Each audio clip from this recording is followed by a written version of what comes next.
Hello viewers, আসসালামু আলাইকুম। Welcome to my channel enjoy living sense. চলে এসেছি কিচেন টিপসের আরেকটি পর্ব নিয়ে। আজ আমি যে সমস্ত কিচেন টিপস আপনাদের সাথে শেয়ার করব তা আমাদের দৈনন্দিন জীবনে খুবই হেল্পফুল, নতুন গৃহিণীদের জন্য খুবই উপকারে আসবে। চলুন সবাই দেখে নেই কিভাবে আমাদের দৈনন্দিন জীবনে কিচেন টিপসগুলো ফলো করে আমাদের জীবনকে খুব সুন্দর এবং সহজভাবে চালিয়ে নেওয়া যায়। ভিউয়ার্স, আমরা মাঝে মাঝেই ফ্রাইড চিকেন কিনে আনি। এই ধরনের বক্সগুলো আমরা ফ্রাইড চিকেন থেকে পাই। যখন আমরা বেশ কয়েকটা চিকেন কিনে আনি তখন এই বক্সগুলো আমরা যদি ফেলে না দিয়ে এগুলো আমরা ইউজ করি। যেমন আমি ইউজ করি ডিম রাখার জন্য। আমি অনেকগুলো ডিম যখন একসাথে কিনে আনি তখন এই ধরনের বক্সগুলো আমি ব্যবহার করি। অর্থাৎ ডিম বাজার থেকে কিনে এনে ভালো করে ধুয়ে শুকিয়ে এই বক্সগুলোতে আমি একসাথে ডিমগুলো স্টোর করি এবং ফ্রিজের একটি জায়গায় রেখে দিই। ফ্রিজে ডিম রাখার জন্য আলাদা জায়গা থাকে এবং ছোট ছোট খোপ খোপ করা স্পেস থাকে। ওইখানেও যেমন ডিম রাখা যায় তেমনি এই ধরনের বক্সগুলোতেও আপনারা ডিম রাখতে পারেন। এতে করে হয় একসাথে বক্সটা বের করে আমাদের সকালবেলায় নাস্তায় বা যে কোনো সময় স্ন্যাক্স তৈরিতে আমাদের যতগুলো ডিম লাগে আমরা এই বক্সটা পুরোটা বের করে এনে যে কয়টা ডিম লাগে সেগুলো ইউজ করে আবার এই বক্সটি সহ আমরা ফ্রিজে রেখে দিতে পারি। তাহলে আমাদের একটা দুইটা ডিম বা 4-5টা ডিম হাতে করে কিচেনে নিয়ে আসতে হয় না। পুরো বক্সটি ধরে এনে কাজ করে আবার কাজ শেষ হলে ফ্রিজে রেখে দেওয়া যায়। অর্থাৎ খুব ইজি হয় কাজ করার জন্য। ভিউয়ার্স, আমি এই বক্সটিতে খেজুর সংরক্ষণ করেছি। সামনেই রোজা চলে এসেছে। আপনারা এভাবে খেজুর বাজার থেকে কিনে এনে সুন্দর করে মুছে এভাবে টিস্যু দিয়ে একটি বক্সে রেখে দিতে পারেন। তারপরে এটি ঢাকনা দিয়ে লাগিয়ে আপনারা নর্মাল ফ্রিজে রেখে দিতে পারেন। আমি সারা বছরই আমার ফ্যামিলির মেম্বারদেরকে খেজুর খাওয়ানোর চেষ্টা করি। তার কারণ খেজুরে প্রচুর পরিমাণে ভিটামিন রয়েছে যা আমাদেরকে এনার্জি দেয় এবং নানা ধরনের ভিটামিনের চাহিদা পূর্ণ করে। বাচ্চাদের জন্য খেজুর খুবই ভালো এবং খেজুরের যে সুগার রয়েছে তা ন্যাচারাল সুগার যা আমাদের শরীরের জন্য খুবই উপকারী। আপনারাও এভাবে খেজুর সংরক্ষণ করতে পারেন। সামনেই রোজা চলে এসেছে। সবাই আপনারা এভাবে যদি খেজুর সংরক্ষণ করেন, বেশ কিছু খেজুর এনে অর্থাৎ 1 কেজি 2 কেজি খেজুর এনেও যদি এভাবে টিস্যু দিয়ে বক্সে রেখে দেন সেই খেজুরগুলো অনেক দিন ভালো থাকবে। তবে অবশ্যই ফ্রিজে রাখতে হবে। ফ্রিজে রাখলে খেজুরগুলোতে কোনো পোকা ধরার সম্ভাবনা থাকবে না বা কোনো গন্ধ হওয়ার সম্ভাবনাও থাকবে না। আপনারা এভাবে একটি বক্সে টিস্যু দিয়ে রেখে দিতে পারেন। ভিউয়ার্স, আমরা বাংলাদেশিরা শুধুমাত্র গ্রীষ্মকালেই আম খেয়ে থাকি। আম আমাদের সবারই খুবই পছন্দের একটি ফল।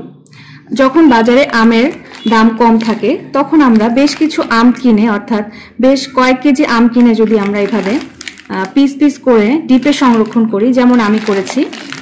একটি জিপ ফয়েল ব্যাগে আমি এভাবে আম সংরক্ষণ করেছি। আমার জিপ ব্যাগের একটি ভিডিও আছে, আপনারা দেখে নিতে পারেন জিপ ব্যাগে কি কি সংরক্ষণ করা যায় এবং কি কি ইউজ করা যায়, অর্থাৎ কি কিভাবে জিপ ব্যাগ ইউজ করা যায় সেই ভিডিওটিতে আমি ডিটেলস বলেছি। তো এখানে আমি দেখিয়ে দিচ্ছি পাকা আম কিভাবে সংরক্ষণ করা যায় ডিপ ফ্রিজে। সামনে রোজা চলে এসেছে, আমের জুস আমাদের লাগবেই। অর্থাৎ ইফতারিতে আমের শরবত আমাদের খুবই একটি প্রিয় খাবার। তো এভাবে যদি আমরা সামারে আম সংরক্ষণ করে রেখে দেই তাহলে আমরা রোজার সময় অনায়াসেই এই আমগুলো দিয়ে আমরা আমের স্মুদি বা আমের শরবত তৈরি করে নিতে পারি।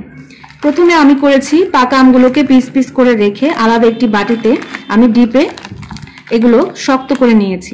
তারপর একটি একটি করে আলাদা আলাদা করে, অর্থাৎ আমি জোড়া লাগতে দিইনি স্লাইসগুলোর সাথে, পরে সেগুলোকে আমি এভাবে ডিপে রেখে দিয়েছি। দেখুন প্রত্যেকটি আম কিন্তু খোলা। আমি আপনাদের খুলে দেখাচ্ছি, অর্থাৎ কোনো আম কিন্তু কোনো আমের সাথে লাগেনি। দেখুন প্রত্যেকটি আম ইন্ডিভিজুয়ালি আছে, এগুলো একটিও একটির সাথে লাগেনি। এরকম অর্থাৎ যতগুলো পিস আপনাদের দরকার হয় বের করে সেগুলো আমরা আমের জুস করে নিতে পারি। সারা বছরই আমরা এভাবে পাকা আমের জুস খেতে পারি। আর রোজার সময় তো আমের জুসের তুলনায় নেই। রোজার সময়ই এই আমের শরবতটি আমাদের খুব উপকারে আসবে এবং আমরা পাকা আম শরবত তৈরি করে আমাদের পরিবারের সব সদস্যদের খাওয়াতে পারবো।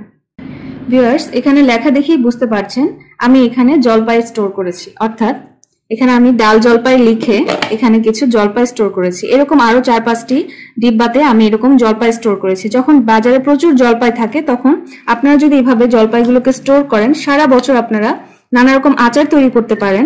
এবং আমার যেরকম পছন্দ, আমি ডালে জলপাই খেতে খুবই পছন্দ করি।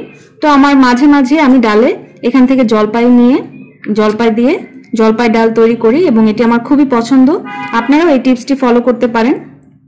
কোনো রকম সেদ্ধ করা লাগবে না, কিছু করা লাগবে না। শুধু কাঁচা জলপাইগুলোকে আপনারা ডিপ ফ্রিজে একটি প্লেটে এরকম শক্ত করে নিয়ে এরকম বয়ামে ভরে রেখে দিবেন বা যে কোনো ডিব্বাতে ভরে রেখে দিবেন। তাহলে সারা বছর আপনাদের জলপাইয়ের চাহিদা পূর্ণ হবে, অর্থাৎ জলপাই দিয়ে আপনারা যা কিছু করতে চান এই জলপাইগুলো দিয়ে আপনারা করতে পারবেন। ভিউয়ার্স, আমাদের প্রত্যেকের কিচেনেই কিছু না কিছু জায়গা থাকে যেখানে আমরা একটি খালি ঝুড়ি রাখতে পারি।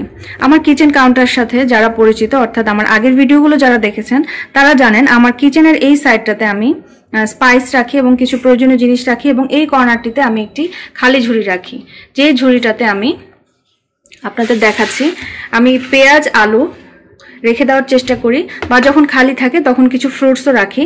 অর্থাৎ আমার প্রয়োজন অনুযায়ী আমি এই খালি ঝুড়িটিতে নানা রকম জিনিস রাখার চেষ্টা করি। হাতের কাছে পেঁয়াজ থাকলে আলু থাকলে অনেক সময় যে কোনো ধরনের রান্না তৈরিতে বা স্ন্যাক্স তৈরিতেও আমরা এখান থেকে নিয়ে কাজ করতে পারি। তাহলে আমাদের বারবার স্টোরেজ জায়গাতে যেতে হয় না যেখানে আমরা আলু পেঁয়াজ রাখি। হাতের কাছে রাখলে আমরা এখান থেকে নিয়েই চপিং বোর্ডে আমরা কাজ করতে পারি। সেই জন্য আপনারা এই ধরনের একটি খালি ঝুড়ি রাখতে পারেন বা যে কোনো বক্স রাখতে পারেন, যাতে আপনারা এই ধরনের আলু পেঁয়াজ আদা রসুন বা অন্যান্য সময় ফল রাখতে পারেন। ভিউয়ার্স, আমরা বাঙালিরা শুটকি কম বেশি সবাই পছন্দ করি। তো শুটকি কিভাবে স্টোর করতে হয় আমরা অনেকেই জানি না। শুটকিগুলোকে আমরা বাইরে রেখে দিই এবং অল্প কিছুদিনের মধ্যেই সেগুলোর মধ্যে নানা রকম ফাঙ্গাস পড়ে বা পোকা উঠে যায়। তো আমার এই কিচেন টিপসটি হলো যে এই ধরনের জিপ ব্যাগে আপনারা শুটকি রাখতে পারেন। যেমন আমি যেভাবে রেখেছি আপনাদের দেখাই। প্রথমে শুটকির যে ব্যাগটি, অর্থাৎ বাজারের থেকে শুটকি কিনে আনলে দোকানদাররা যে ব্যাগটি দেয় ঠিক সেইভাবেই সেই ব্যাগটি রেখে তার ভিতরে আরেকটি ব্যাগ র্যাপ করে খুব ভালো মতো পেঁচিয়ে আপনারা এরকম একটি জিপ ব্যাগে সুন্দর করে এয়ার টাইট করে এভাবে ফোল্ড করে রেখে দিতে পারেন এবং কোনোভাবেই যেন এটার গন্ধটা বাইরে না আসে সেটা শিওর করে আপনারা এভাবে জিপ ব্যাগে শুটকি রাখতে পারেন এবং অবশ্যই এটা ডিপ ফ্রিজে রাখতে হবে। এবং আরেকটি উপায় হলো, যেমন আমি ছুরি শুটকি যখন বাজার থেকে কিনে আনি, অর্থাৎ দোকানদার আমাকে ঠিক যেভাবে যে ব্যাগে দেয় সেভাবে আমি বাজার থেকে বাসায় নিয়ে এসে প্রথমে রোদে শুকিয়ে নিই। অত বেশি রোদে না শুকালে হবে, একটা রোদ দিলেও হবে, বা আপনার রোদে যদি নাও দিতে চান কোনো সমস্যা নেই, যেহেতু আমরা এটি ডিপ ফ্রিজে রাখবো। ঠিক সেই ব্যাগটি, অর্থাৎ এই ছুরি শুটকির ব্যাগটি আমি এভাবে পলিতে করে প্রথমে আমি কাগজ দিয়ে অর্থাৎ পেপার দিয়ে পেঁচিয়েছি, তারপর একটি পলি দিয়ে এভাবে শক্ত করে পেঁচিয়েছি। তো আরেকটি পলিথিন দিয়ে আমি এভাবে খুব টাইট করে এটাকে বেঁধে আমি ঠিক এইভাবে এটাকে ডিপে সংরক্ষণ করি। আপনারা হয়তো ভাববেন যে ফ্রিজে তো গন্ধ ছড়িয়ে যাবে, অন্যান্য খাবারে গন্ধ এসে যাবে। ট্রাস্ট মি, আপনারা এভাবে ট্রাই করতে পারেন, কোনো রকমের গন্ধ কোনো খাবারে আসবে না এবং ফ্রিজ খুললে আপনারা কোনো গন্ধ পাবেন না। ঠিক এইভাবে যদি আপনারা পেঁচিয়ে রাখেন সুন্দর করে, এবং আপনাদের যদি ইচ্ছা হয় আপনারা আরো একটা বা দুটো ব্যাগ দিয়ে আরো সুন্দর করে মুড়িয়ে রেখে দিতে পারেন, কোনোভাবেই গন্ধ লিক হওয়ার কোনো সম্ভাবনা থাকবে না। আরেকটি টেকনিক হলো এরকম বক্সে রাখা। এরকম যে কোনো বক্সে আপনারা শুটকি রাখতে পারেন, অর্থাৎ বাজার থেকে যেভাবে ব্যাগটি আসে সেভাবেই এনে রেখে আপনারা শুটকি সংরক্ষণ করতে পারেন।